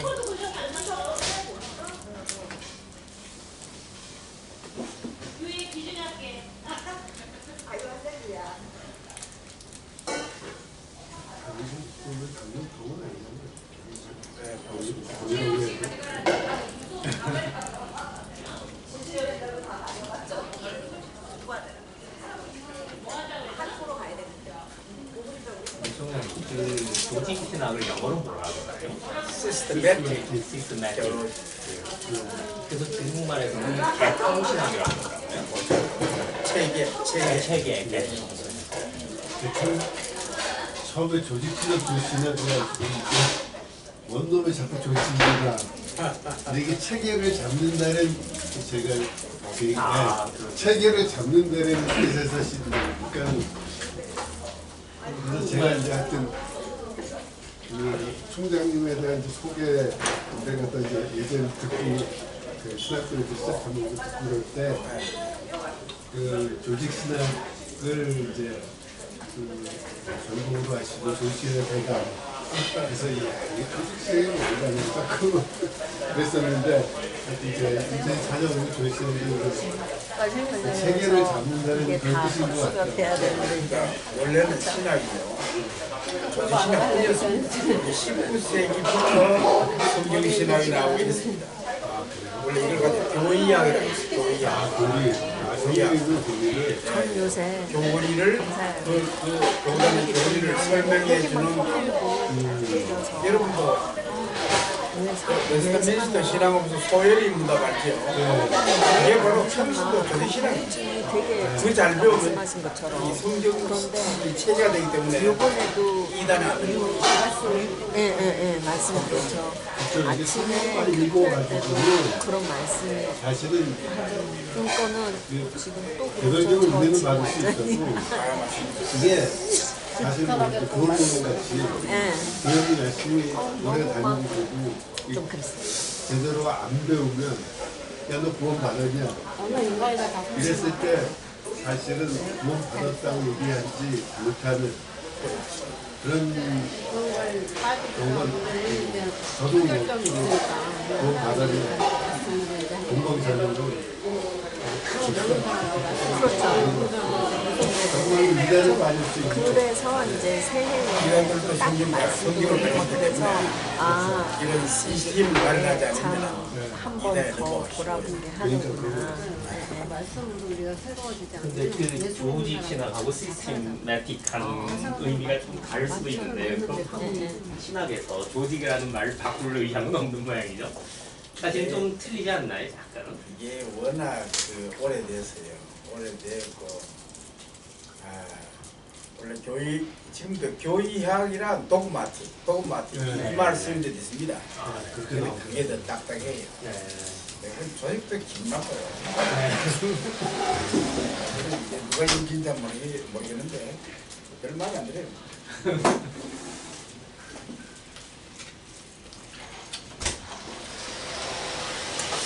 자, 어서 오세요. 자, 봅시다. 이런 것도 우리 진도 나갑시다. 자, 이원론은요. 이게 여기서 이제 설명이 좀 돼야 되는데 이원론은요. 여러 가지도 설명하지만 가장 중요한 건 뭐냐면 하나님 따로 내 따로 노는 거예요. 교회가 이원론을 빠지면요. 하나님 뜻만 말해놓고 하나님 뜻 없이 내 마음대로 사는 거 이게 이원론입니다. 이게 바로 지옥 갈 사람들이 그런 오류에 빠집니다. 이원론인데 여기 이제 원래 그 영지주의 때 쉽게 말하면 이겁니다. 여러분들 그 옛날 영지주의 보면요, 이 사람은 어떻게 주장하냐면은 하나님의 창조주 영적인 세계, 영적 세계하고 물질 세계가 있는데 물질적 세계 이 두 개는 절대로 안 만난다는 거예요. 다른 말 말해서 하나님은 세상을 만들어 놓고 관여하지 않는다는 뜻입니다. 예. 그러니까 이 두 개는 절대로 안 만난다는 거예요. 이게 뭐가 문제냐면 이제 이런 사고를 갖고 있는 사람들은 있습니다. 그러면 이제 이걸 중요하게 봐야 되는데, 이 사람들은 내 속에 있는 영혼이 있잖아요. 영혼하고 내 육체하고 만나지 않기 때문에 육체로 아무리 범죄해도 영혼은 더럽히지 않는다고 봐요. 그래서 막 맘대로 사는 거예요. 그래서 이제 바울 서신에도 이걸 경고합니다. 우리는 기독교는 그렇지 않습니다. 영혼과 육체가 하나입니다. 우리는 아시겠죠, 그죠? 영혼 따라 육체 따라 안 합니다. 영육간에 원래 하나로 보는 거예요. 근데 이 인간들은 그런 거예요. 이걸 알면 그림이 이제 설명하기 쉽습니다. 이 그림이 사실은 여러분 워치만리 알죠? 워치만리의 그 주장을 내가 여기에 그림 그리는 거예요. 이 사람은요, 원래는 몸하고 영하고 두 개만 있었는데 영이 몸에 들어오면서 혼이 생겼다는 거예요. 그래서 삼분설 주장합니다. 그러면 삼분설이 왜 문제냐면, 삼분설은 뭐가 전제되느냐면요, 이런 말하자면 두 가지를 만날 수 없는 이원론을 전제한다는 거예요. 그 교회가 이원에 빠지면 사고 난다는 거예요. 그래서 이제 이 삼분설을 역추적하면 이까지 올라간다는 거예요. 그래서 삼분설을 주장하면은 결국은 성도들의 영적인 건강에 지장이 온다는 거예요. 그래서 이제 우리가 이걸 좀 봐야 됩니다. 그 다음 달라 봅시다. 어떤 학자들은 혼을 가리켜 인간 속에는 동물적 생명이 없고 주권 없어요. 동물적 생명 원리를 보고 영을 이성적, 도덕적 이렇게 보는데, 또 어떤 학자들은 육체와 영의 접촉점을 갖고 있는 일종의 매개적 요소를 혼이라고 봅니다. 이렇게 여러 가지 이론이 있습니다. 이런 점 그렇게 설득력이 없다. 이들은 자기들의 논리를 뒷받침하며 데살로니가 5장 23절 히브리서 4장 인용하나 이들은 바울의 의도를 정확히 알지 못했습니다. 여러분 그 하나님 말씀 살아고 운동기 자외 날성건모다 예리하여 혼과 영과 이하는 이거는 하나님 말씀이 예리하다는 걸 가르치기 위하여 시적으로 표현한 거예요. 그 3분설 얘기한 거 아닙니다. 여기 데살로니가 전서 5장도 마찬가지입니다. 바울은 혼, 영, 육체에 대해 말하자면 이것은 인간의 세 가지 요소라고 보지 않고 세 가지 시각으로 본 인간의 특징을 그렇게 표현한 것이다. 예수께서 마태복음 22장 30절에서 내 마음과 내 마음, 내 목숨을 다하여 하나님을 사랑하고 했을 때 이 세 가지는 구별된 실제가 아니라 전인을 의미하는 거예요. 히브리 4장 10절 마찬가지입니다. 제일 끝에 이것은 마음의 생각과 의도를 구별하신다는 말이다. 자, 하여튼 우리는 인간을 얘기할 때에 물질적인 요소와 비물질적인 요소가 있다. 이 두 가지는 밀접한 관계에 놓여 있다. 이걸 우리가 알면 됩니다. 우리는 물질을 굉장히 중요히 여깁니다. 이 몸을요. 이 몸이 어떤 몸이냐? 앞으로 부활할 몸입니다. 귀한 몸이에요, 이게. 지금 죄 때문에 이렇게 일그러져 있지만은, 그러나 주께서 다시 오시는 날 우리의 육체가 기막힌 몸으로 바뀝니다. 우리 그것을 소망하며 사는 거예요. 가장 생명이고 가장 예쁘고 가장 멋진 그런 모습이 되는 겁니다. 자, 그럼 인간 영혼의 기원이 뭐냐? 어디서 오느냐? 지금 복제했잖아요. 인간 복제. 이것 때문에 문제가 큽니다. 여러분 인간 복제되면 어떻게 되겠어요? 사람 하나 만들어 놓고 내 콩팥이 이상할 때 이놈 잡아가지고 이걸 가지고 내한테 가르치려고 해요. 복제했다면 이건 인간 아닙니까? 하느님 그런 잔인한 시대가 옵니다. 그 때문에 인간 복제는요, 이거는 세상 마지막이에요. 인간 복제는. 그리고 우선 뭐 돼지 잡고 돼지 할 때, 그러면 그 사람은 사람이 아니고 인돈입니다. 인돈. 자, 이 한번 봅시다.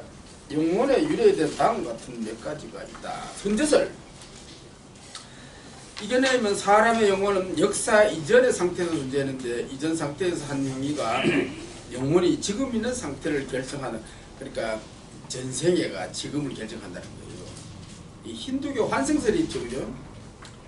또 성경은 예수 그리스도 선제를 제외한 인간의 선제는 절대로 말하지 않습니다. 아시죠? 예수 그리스도만 선제를 얘기합니다.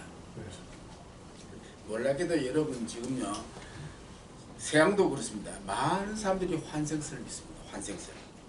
우리 이 전생에 그리고 죽으면 다음 생에 같이 살자 하잖아요. 살긴 뭐까지 살아. 네?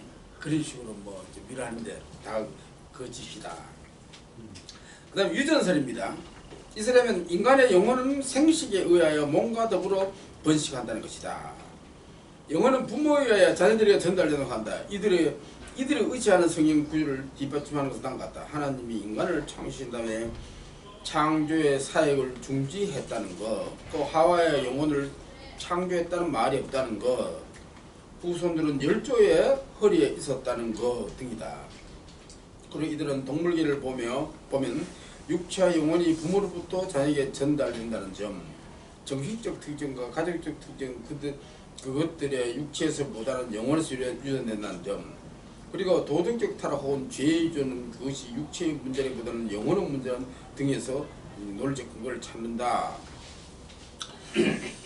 이게 영혼은 부모로부터 오는 거 아닙니다. 부모로부터. 이 사람들이 이런 데서 타는데 틀렸다는 거예요. 이제 그러면 부모가요 영혼 창조자가 되는 거예요. 그렇죠? 우리 그런 식으로 잘못 봤다는 거죠. 사실은 DNA를 보면 거기에 그 사람들의 성향이 있지 않습니까? 그래서 성격상 비슷한 거지 영혼을 받아서 그랬던 건 아닙니다. 아시겠죠? 그죠? 이 전부 다 좀 무리한 주장이다. 이견에 난제는 겁니다. 부모를 자녀들의 영혼 창조를 한다. 둘째, 부모의 영혼은 어린 자녀에게 나누어 부모에 대해야 한다. 그렇죠? 하나만 낳으면 괜찮은데 다섯 낳아봐요. 다섯은 낳아야지. 이들은 천지 창조 후에 하나님이 대개 다만 매개적인 방법으로만 일하신다는 것이 전제된다. 직접 안 했다는 거예요. 속죄 사역이나 이직은 하나님의 치유인 사역이다. 예수 그리스도의 영혼이 마리아에서 나왔다면 큰 문제입니다. 그렇죠? 그럼 예수는 참 하나님이 아닙니다. 그죠? 그 다음 창조설입니다. 이것은 하나님이 각 개인의 영혼을 직접 창조했다는 쪽이다. 그러나 그 창조의 시점을 결정되지 않았다고 한다. 생명공학의 시대에서 요게 이제 BT죠. 그죠? BT. 바이올로기 T죠. BT. 우리의 질문은 인간을 복제할 때 영혼 문제를 어떻게 하는가? 그죠? 예를 들어서 복제한다 합시다. 그럼 영혼은 누가 만들었나 이게야. 하나님이 우리가 이제 사람 복제 만들 때 고스란히 끼가지고 영혼 집어넣느냐? 이것도 큰 문제입니다. 그렇죠? 사실 이건 정말로 이거는요 현재 우리 신학으로 뭐 철학으로도요 참 설명하기 힘든 겁니다. 이게 어떻게 구체적으로 보이자는 가운데 이런 그 일을 우리가 다 알 수 있나? 나는 그래서 물으면 모른다 그럽니다. 자, 그다음에 개혁파 정통자들은 성경적 근거에 의해 인간의 영혼이 창조됐음을 주장한다. 마스터리 때 이것도 이제 저기 개혁파 정통신학자입니다. 새로운 영혼들은 매일 하나님에 의하여 무에서 창조를 받는다. 그리고 개별 영혼들은 인류 내에 있는 개별 몸과 연합된다. 보이티우스 이 사람도 옛날 개혁식법 신학입니다. 여러 가지 성경 근거를 말하고 이런 발언을 뒷받침해준다. 우선 창세기 2장 영혼은 그 자체의 일시적인 자료에서 곧 인간의 몸의 씨앗 또는 씨 침대인 흙에서 생겨나지 않는다. 영혼은 하나님에 의해 형성되고 우리의 몸에 연합된다라고 했다.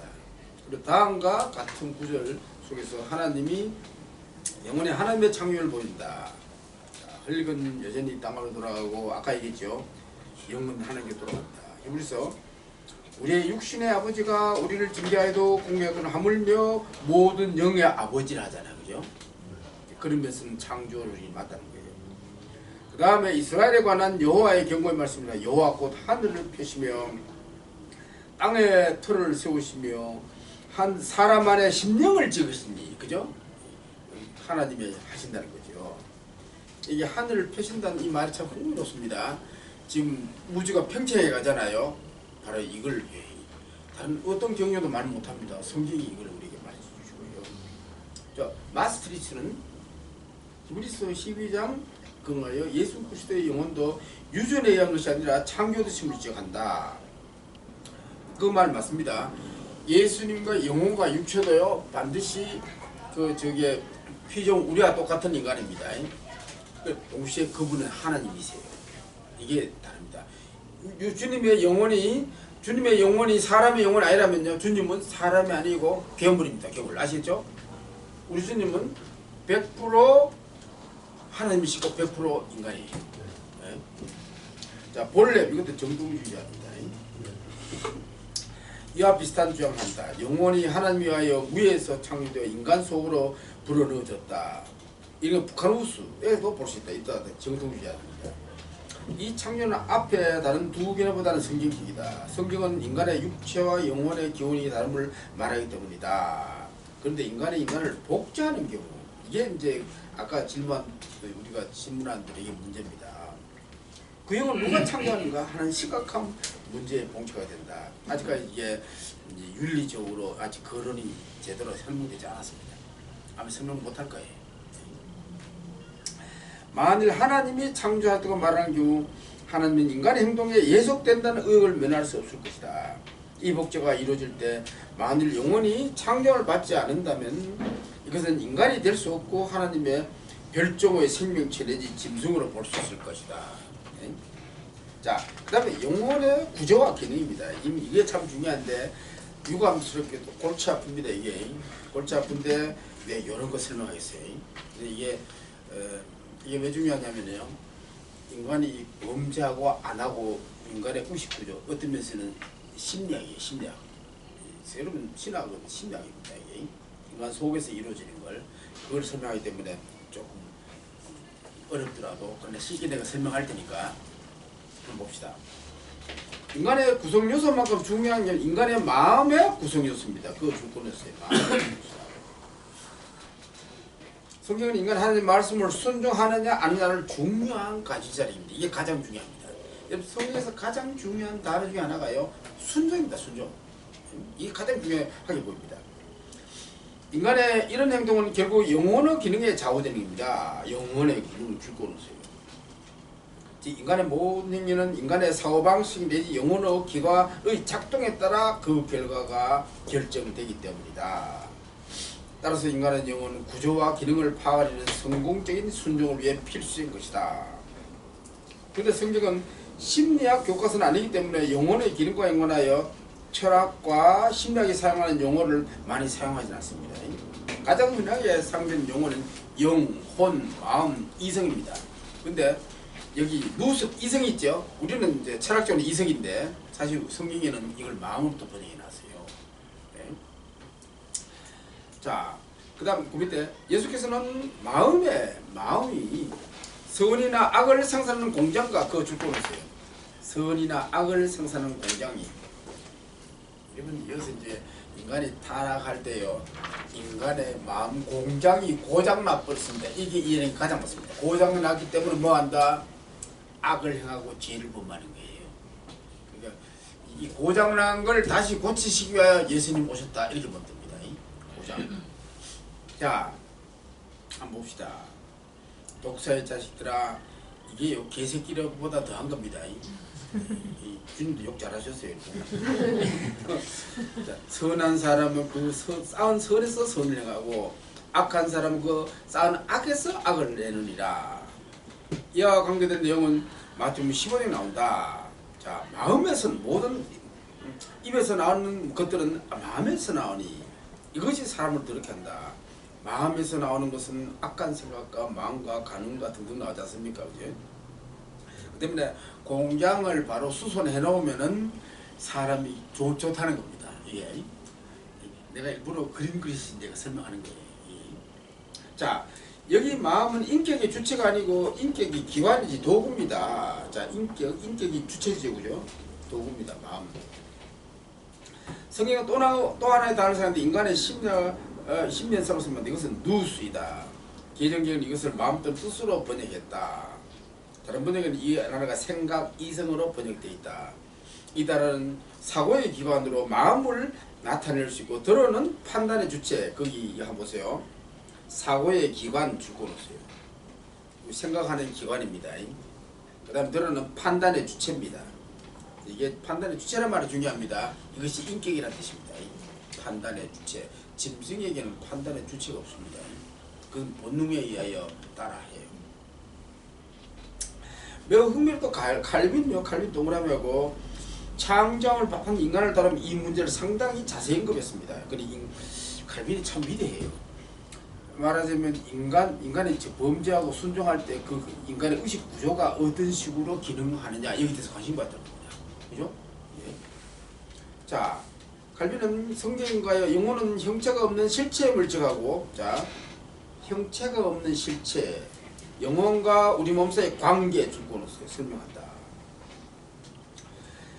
영혼이 육체 속에 가면서 영혼의 각 부분들에게 활기를 불어넣고 그 기관들을 강건하게 하여 적절히 활동하게 하는 것은 물론 사람의 삶을 다스리는 데에서 첫째 가는 위치를 차지할 때 일상적인 삶의 의무들을 감당하는 면에서 그렇고 동시에 사람을 각성케 하여 하나님을 존경하게 하는데 두서 그렇다는 사실이다.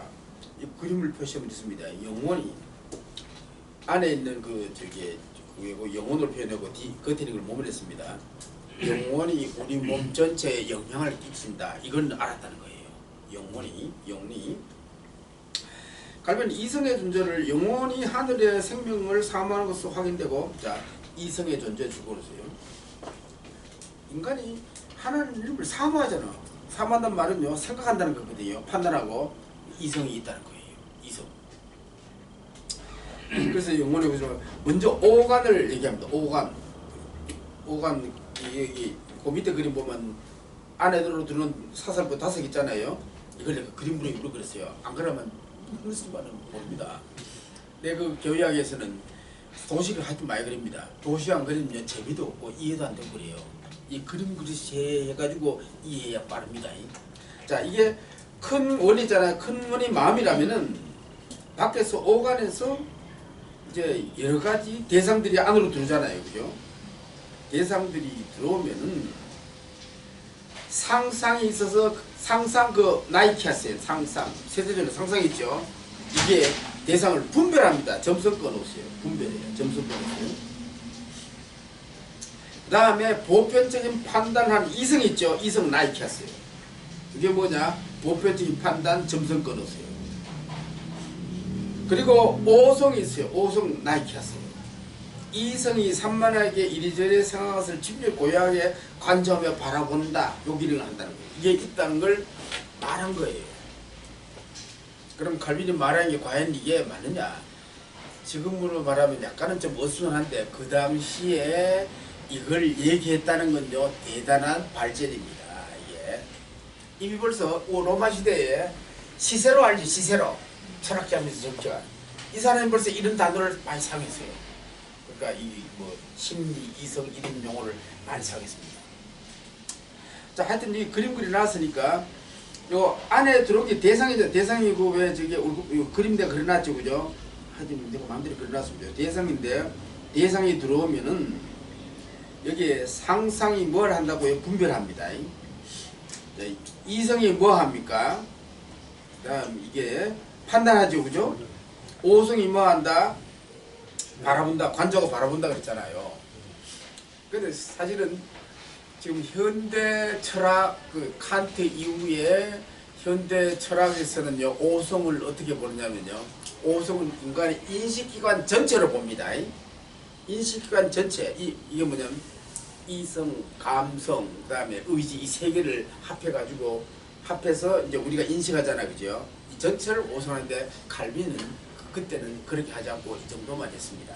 이 정도만 해도 칭찬해줘야 돼요. 그래서 최소한 우리가 범죄하는 것이 어디서 나온다? 마음에서 나온다는 거예요. 마음의 구조가 병나면 어떻다? 범죄한다는 겁니다.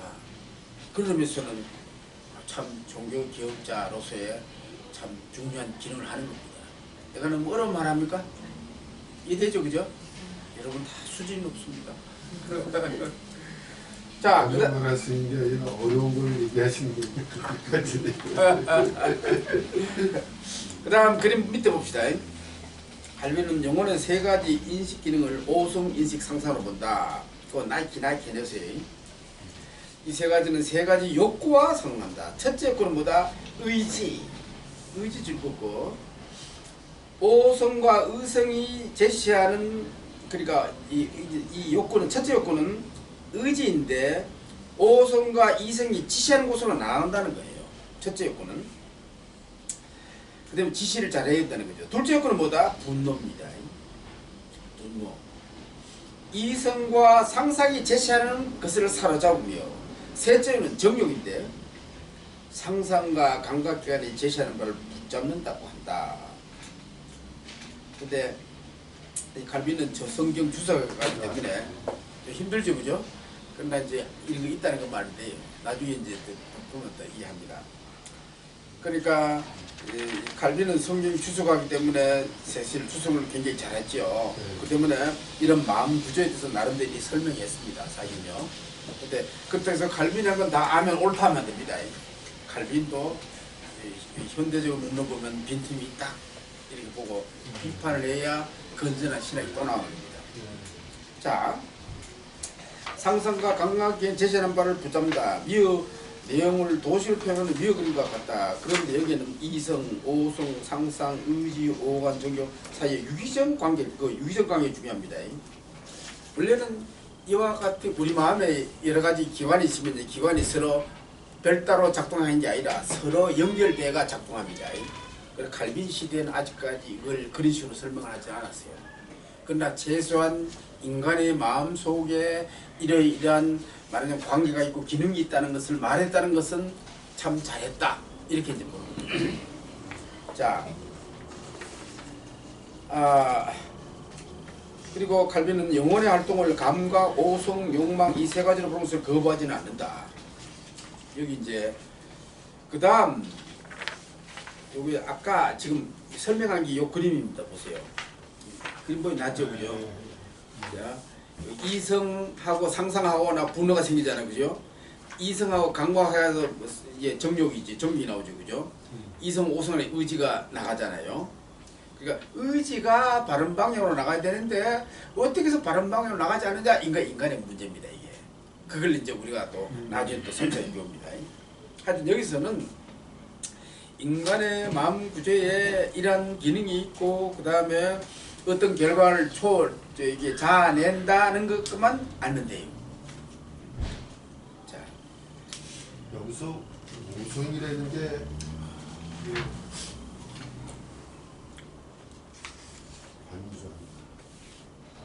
그런데 갈빈의 해석인데 이 독일어는요 페아슈탄트입니다. 영어로는 understanding이에요. 이건 인식기관을 말합니다. 현대로는 하면. 그러니까 칼빈 시대는 이렇게 봤다는 거예요. 칼빈은 그리고 칼빈이 저래 봤다는데 우리가 너무 비판해서는 안 됩니다. 비난할 필요는 없어요. 칼빈도 나름대로 노력했으니까. 네. 오성이는 느낀 대로 받아들인 근거를 얘기를 하는. 근데 어떤 것을 보고 속에 이성이 말이에요. 이성이 가장 주체잖아요. 네.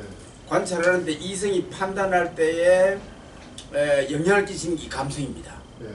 네. 그래서 내가 의지를 어느 방향으로 트느냐 이걸 조정합니다. 네. 근데 이 기관 전체를 네. 기관 전체를 가르쳐 오성이라고 이제 보통 그렇게 말하고 있죠. 오성. 네. 평신도 하다가 철학적 용어가 나오니까 벌써 보죠. 그러니까 이런 게 있다는 거. 여러분 오성하면 이제 별 5개가 아니고 기가 다른 거 다릅니다.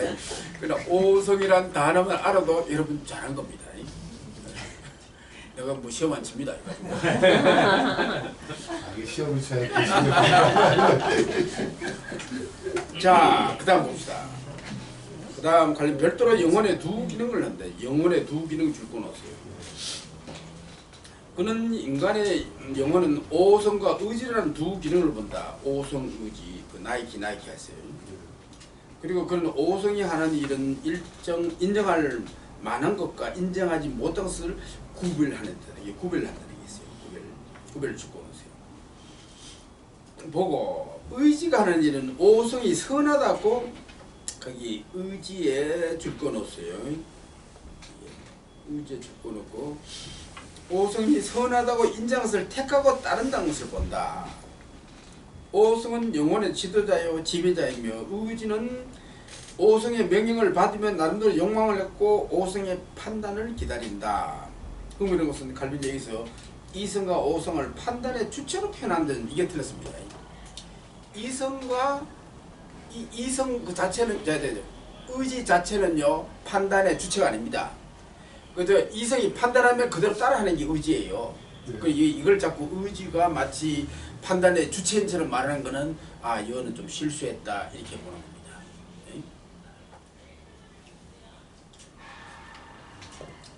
그러면 이 감성 의지, 이성 감성 의지 세 가지를 우리가 항상 염두에 이제 두어야 됩니다. 그다음 칼빈은 인간의 타락 문제를 다루면서 인간의 타락 문제 줄 거놓으세요. 영혼의 기능을 보다 상세하게 설명한다. 이게 칼빈이 아주 장점이란 겁니다. 이게 그저 이제 잘못했다고 해서 이거 죄다 이런 줄 왜 잘못되느냐? 인간 구조 속에 문제가 있다는 거예요. 이 잘못된 인간 구조를 고치는 게 이제 기독론에서 나오거든요. 자, 그다음에 칼빈에서 이성 줄 거고 선과 악을 분간하고 이해하고 판단하는 역할을 하는 자연적 은사라고 정의 내린다. 이거는 맞는 말이에요. 이거는. 그 다음 거는 오성에 대하여 오성 줄 거 놓고 그러면 오성이 지각의 능력을 소유하며 진리에 대한 사랑에 본성적으로 잡혀 있고 아둔함 때문에 정도를 지킬 수 없고 방황하고 곁길로 빠지며 결국 사라지고 만다. 칼빈은 영어를 받고 인간 오성의 문제를 지적한다. 칼빈은 오성을 인텔리전티아 이게 말하자면 지적인 지성이라는 뜻입니다. 이걸 사용하기도 합니다. 이때. 그리고 멘스 호미니스 이 말은 뭐냐면요. 멘스란 것은 뭐냐면 마음입니다. 라틴어 호미니스는 사람입니다. 사람의 마음. 일편을 이걸 사용해요. 또 멘스 호미니스는 오성으로도 번역할 수 있고 생각 또는 정신으로 번역할 수 있다. 그래 하여튼 칼빈이 가르치는 이런 심리 용어 가지고 오늘날 그대로 적용하면은 사실은 좀 오류를 범하게 됩니다. 그러나 우리 칼빈이 이런 심리 구조를 가지고 죄 문제를 설명했다는 건요 굉장히 발전한 겁니다.